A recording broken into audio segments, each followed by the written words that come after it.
আজকে কত তারিখ বলো তো? কত তারিখ আজকে? 20 মার্চ। কি হয়েছিল বলো তো আজকে? বাবা, আজকে দিন কেউ ভুলতে পারে? 2200 কিলোমিটার রাইড করে আমরা সিকিম পুরো ঘুরে এসেছি। আজকের দিনটা সত্যি আলাদা একটা অনুভূতি, কিন্তু দেখতে দেখতে 1 বছর হয়ে গেল। অনেকদিন পাহাড়ে কোথাও যাওয়া হয় না। ধর, মনটা কেমন পাহাড় পাহাড় করছে। মন খারাপ করছে তো চলো বেরিয়ে পড়ি। মন খারাপ করে ঘরে বসে থাকবো কেন? কোথায় যাবো? চলোই না, বেরিয়ে পড়ি না, তারপরে দেখা যাবে। চল।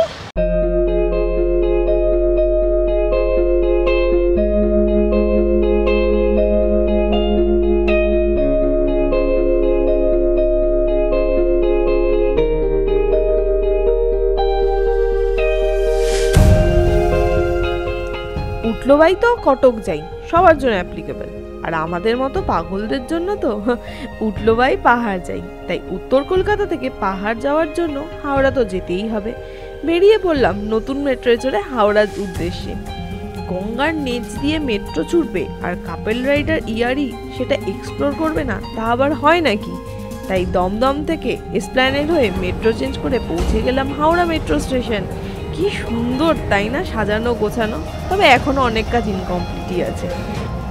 হাওড়া স্টেশন যেতে গেলে যে হাওড়া ব্রিজ বা দ্বিতীয় হুগলি সেতু পার না করে গঙ্গার নিচ দিয়ে যেতে পারবো, সেটা কোনোদিন ভাবতেই পারিনি। আবার জলের তলা দিয়ে যাচ্ছি, তখন আবার নীল রঙের আলো, এটা কিন্তু ডিফারেন্ট একটা এক্সপিরিয়েন্স যোগ করছে। যেই নীল আলো শেষ হবে ততক্ষণে আমরা পৌঁছে গেছি হাওড়া মেট্রো স্টেশন। এবার কিন্তু আমাদের যেতে হবে হাওড়া স্টেশনের ওল্ড কমপ্লেক্সে, প্ল্যাটফর্ম নাম্বার 9। আর ট্রেনের টাইম কিন্তু বিকেল 4:05।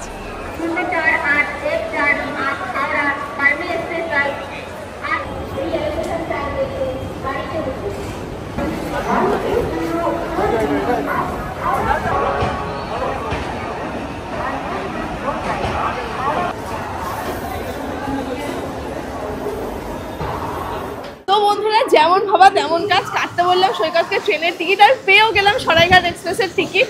আমাদের S4 আর সিট নাম্বার 7980। মেঘলা মেঘলা ওয়েদার, আশা করছি ট্রেন জার্নিটা খুব ভালোই হবে।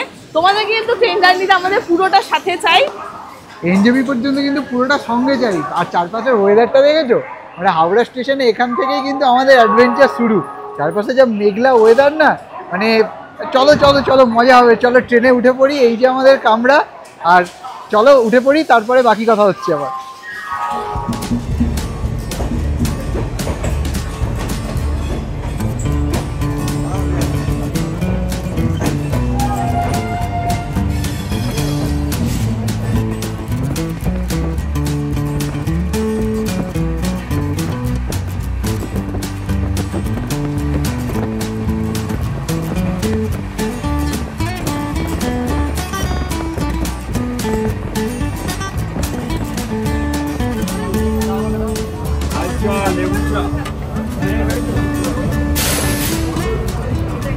কি গো, কতদিন পর ট্রেন জার্নি তোমার এটা? ও অনেকদিন পরে লাস্ট সেই 2019-এর ডিসেম্বরে গিয়েছিলাম সেই সিমলা মানালি। তারপরে শুধু বাইক নিয়েই ঘুরে গেছি। আর কোনোদিন ট্রেনে মনে পড়ছে না লং ট্যুর করেছি। বাইক কোথায় তোমার আজকে? না, বাইকটা অবশ্য গ্যারেজেই আছে। বন্ধুরা ভাবতে পারে যে বাইক পার্সেল করে আবার কোথাও যাচ্ছি নাকি। না, বাইকটাই পার্সেল করিনি। এই ট্রিপে শুধুমাত্র জিনিসপত্র ব্যাগে পার্সেল করেছি, তাও একটা রুকস্যাকে। তার মানে তোমরা দেখে খানিকটা আন্দাজ করতে পারছো যে কী রকম হতে চলেছে। এটা কিন্তু বাইক না থাকলেও একটা দুর্ধর্ষ অ্যাডভেঞ্চারাস ট্রিপ হতে চলেছে। বলবো সবই বলবো। আপকামিং এপিসোডগুলোতে অনেক কিছুই তোমরা দেখতে পাবে, অনেক অ্যাডভেঞ্চার দেখতে পাবে ডিফারেন্ট টাইপের। যারা মোটো ব্লগ দেখো আমাদের চ্যানেলে, তাদেরও ভালো লাগবে, খারাপ তো লাগবে না শিওর। জাস্ট ফলো করে যেও।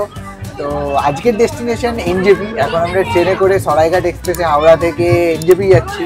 বাকি পরে বলছি, চলো না আমার সাথে জার্নিতে থাকো, বাকি আস্তে আস্তে সব বলবো।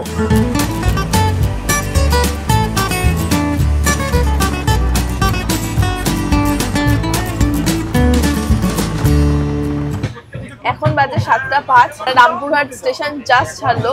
খাবারের প্রিপারেশন আমরা অলরেডি নেওয়া স্টার্ট করে দিয়েছি, কারণ আমাদের ট্রেন কিন্তু পৌঁছাবে ভোর না মাঝরাত 1:10-15 দিকে এনজেপি পৌঁছাবে। তো এখনই খেয়ে একটু ঘুমিয়ে নিই, কারণ আবার তো ওয়েটিং রুমে ওয়েট করতে হবে, কারণ সকাল 6টায় আমাদের গাড়ি। তো তাড়াতাড়ি খেয়ে একটা লম্বা ঘুম দিয়ে নিই। কোথাকার জন্য গাড়ি কিন্তু বন্ধুরা এখনো জানে না। ঠিক আছে, সেটা সাসপেন্স থাক। গাড়িতে উঠে গেলে বলা যাবে কোথায় যাচ্ছি আমরা। আর আজকে ডিনারে কি আছে বলে দাও। ডিনারে আছে রুটি আর পনির আর চিকেনের ভর্তা। ওই ট্রেনের ওই অখাদ্য খাবারগুলো অ্যাটলিস্ট খেতে হবে না, বাড়ি থেকে করে নিয়ে এসেছি। আমাদের এই ট্রেকিং এর জন্য আমাদের নতুন ডায়েট মেনু হচ্ছে low carb high protein diet, তো সেটাই মেনটেন করার চেষ্টা করছি। চলো চটপট খেয়ে নিই আর তারপর একদম এই বিছানাতেই শুয়ে পড়বো।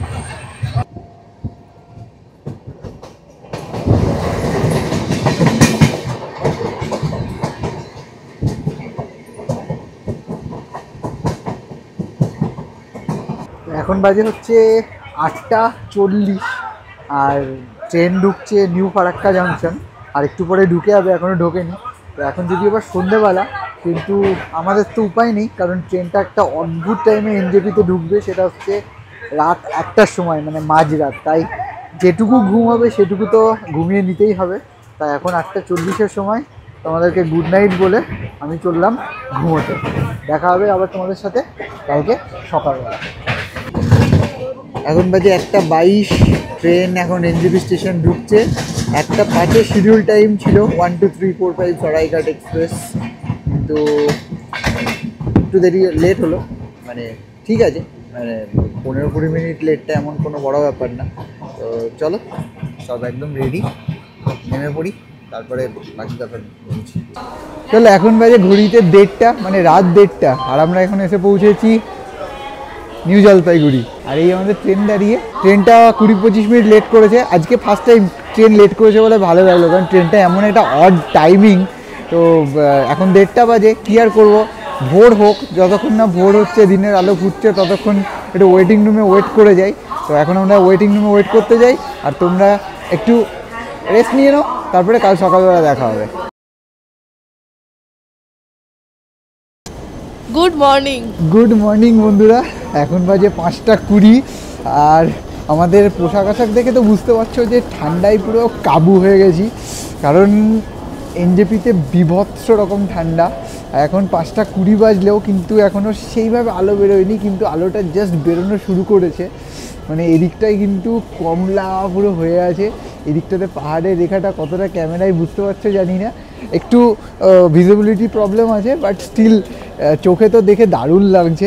এখন আমরা এনজেপি স্টেশন থেকে অটো ধরে যাব দার্জিলিং মোড়, ওখান থেকে আমাদের শেয়ার কার আছে, মানে যেগুলো শেয়ার গাড়ি হয় ওগুলো করে আমরা যাব নেক্সট পয়েন্ট। এবার বলেই দিই তোমাদেরকে, আমরা যাচ্ছি সান্দাকফু ট্রেকিংয়ে, আর আমাদের বেস হবে ধোত্রে। আমরা ধোত্রে থেকে ট্রেকিংটা শুরু করব। তো ধোত্রে যাওয়ার জন্য আমরা এখন শেয়ার কার ধরার জন্য যাচ্ছি দার্জিলিং মোড়। চলো আমাদের সাথে, পাহাড়ে উঠতে চলেছি।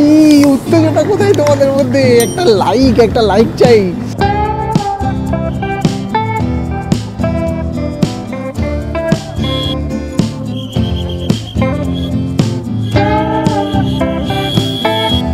আমরা এখন দার্জিলিং মোড়ে, আর এই হচ্ছে আমাদের আজকের বাহন। আজকে তো চিতা নেই, পাহাড়ে তো উঠতে হবে, আর পাহাড়ে ওঠার জন্য তো বাহন চাই, তাই এই হচ্ছে আমাদের আজকের বাহন। চলো এতে করেই আমরা আজকে আবার সেই পাহাড়ে।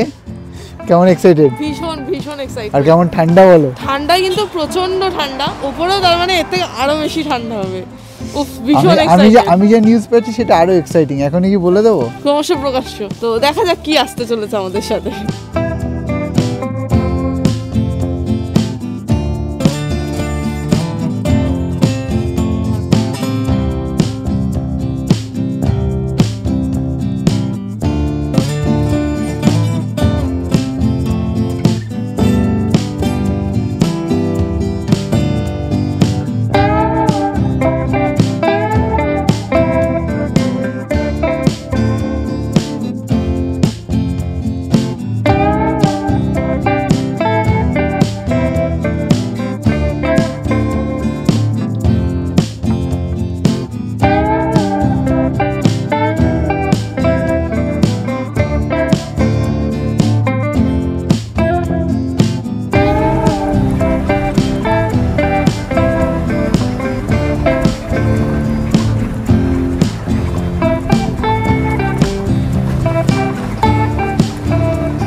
ক্রস করছি মানেভঞ্জন। এখন বাজে হচ্ছে 9:15, তার মানে আমাদের 3 ঘন্টা লাগলো মানেভঞ্জন আসতে। আর এখানে তোমরা দেখতেই পেলে যে রাস্তা কীরকম, মানে ক্যামেরা ধরে রাখাটা টাফ হয়ে যাচ্ছে। আর তোমাদের দেখানোর চেষ্টা করলাম, একদিকে বাঁদিকে সব ল্যান্ড রোভারগুলো দাঁড়িয়ে আছে। আমরা এখন কোথায় বলো তো? আমরা এখন ধোত্রে পৌঁছে গেছি। দেখলে তো কি রাস্তাটা ছিল, বাপরে রাস্তা শুধু, আর ওয়েদার আর চারিপাশের সিনারিটা বলো ভীষণ সুন্দর। তুমি অবশ্য কমই এনজয় করেছো। হ্যাঁ, আমি মোশন সিকনেস, আমার এটা হয় গাড়ি তুললে আমার প্রচন্ড মোশন সিকনেস হয়। ওই পাহাড়ে আঁকা বাঁকা রাস্তা, ওই জন্য ওর একটাই কথা, বাইক বেস্ট। বাইকে আমি পুরো সিকিম করে এসেছি, আমার কিছু হয়নি। তো সে কথা, সিকিমের কথা সিকিমে থাক। আজকে এখন আমরা আছি দার্জিলিং ডিস্ট্রিক্টের ধোত্রে বলে একটা অববিট একটা গ্রামে, মানে আলাদাই রকম লাগছে। এটার হাইট, মানে আমাদের সি লেভেল থেকে ধোত্রের হাইট হচ্ছে 8050 ফুট, মানে অলমোস্ট লাচেন লাচুংয়ের সমান বলা যায়। পিছনে পুরো পাইন ফরেস্ট একদম এই যে তোমরা দেখছো, তো কতটা ক্যামেরায় আসছে জানি না, কারণ প্রচণ্ড ফগ হয়ে আছে, একদম কুয়াশায় ঢেকে আছে। এটা পুরো পাইন ফরেস্ট, মানে যেদিকেই তাকাবে এই ধোত্রে গ্রামটাই হচ্ছে পাইন ফরেস্টের মধ্যে। তো দারুণ রকমের একটা এনভায়রনমেন্ট হয়ে আছে, কিন্তু প্রচণ্ড ঠান্ডা লাগছে। আর যা খবর পাচ্ছি এখানে এরকম ঠান্ডার কারণ কিন্তু আরও হাই অল্টিটিউডে স্নোফল হচ্ছে। তো এসেছিলাম ট্রেকিং করতে, এবার মনে হচ্ছে যেন স্নো ট্রেক হয়ে যাবে। চলো, যা হবে দেখা যাবে। জীবনের ফার্স্ট ট্রেকিং এক্সপিরিয়েন্সটা মনে হচ্ছে মানে ওটা এক্সট্রিম কিছু হতে চলেছে। আর তোমাদের সাথে কথা বলতে বলতে আমরা আমাদের হোমস্টেতে চলে এসেছি। আমরা আজকে এই হোমস্টেটাই থাকছি, পদ্মা হোমস্টে। আমরা গাড়িতে করে এই জাস্ট 100 মিটার আগেই নামলাম এই হোমস্টে। একটু জুম করে দেখিয়ে দাও হোমস্টেটা। চলো এখন তাহলে ভেতরে ঢুকে যাই, কারণ এই ঠান্ডায় বাইরে আর থাকতে ইচ্ছা করছে না। ভেতরে গিয়ে একটা গরম গরম চায়ের চুমুক দেওয়ার মানে খুব ইচ্ছা করছে। এখন 10টা 15 বাজে, তো আমরা 6টা 15 গাড়ি স্টার্ট করেছিলাম। আমাদের 4 ঘন্টা লাগলো এখানে আসতে। খুব সুন্দর এসেছি আমরা, শেয়ার গাড়িতে এলাম, 4 ঘন্টায় পৌঁছে গেছি, আর 600 টাকা করে লাগলো ভাড়া। তো সস্তায় আমরা এখানে পৌঁছে গেলাম। তো তোমরাও যদি শেয়ার গাড়িতে আসতে চাও, আমি নাম্বারটা ডেসক্রিপশানে দিয়ে রাখবো, তোমরা কন্ট্যাক্ট করে নিতে পারো। তো চলো চলে যাই হোমস্টের ভেতরে, পরে রুমটা দেখাচ্ছি। বলেছিলাম না পাইনের জঙ্গলের মধ্যে আছি, সত্যি দেখো পাইন গাছ একদম হাতের নাগালের মধ্যে। এটা তো একটা দেখতে পাচ্ছ, এরকম প্রচুর রয়েছে যেটা আমরা চোখে দেখতে পাচ্ছি, জানি না ক্যামেরায় কতটা আসছে। তো রুমে ব্যাগ রেখে দিয়েছি, এসে তোমাদের রুম ট্যুরটা করিয়ে দিই। এটা লবি কাম ডরমেট্রি বলতে পারি, এখানে ডরমেট্রির মতো বেড করা আছে, মনে হয় ডরমেট্রি অ্যাকোমোডেশন এখানে দেয়। আর এদিকে হচ্ছে আমাদের রুম, একটা নিট অ্যান্ড ক্লিন ছোট্ট রুম, কোনো লাক্সারি কিছু নেই। বেড আছে, 2টো বালিশ, 4টে ব্ল্যাঙ্কেট, নেসেসারি এটা, 4টে না হলে হবে না। আর একটা নিট অ্যান্ড ক্লিন বাথরুম রয়েছে, যেখানে বেসিক অ্যাকোমোডেশনের মধ্যে গিজার রয়েছে, কোমোড, টয়লেট পেপার সবই দিয়েছে ওরা। বেশ সুন্দর, ছোট্ট খাট্ট, দুজনের জন্য একদম পারফেক্ট। আর এদিকে আসলে দেখা যাবে একটা পার্সোনালাইজ ব্যালকনি আছে।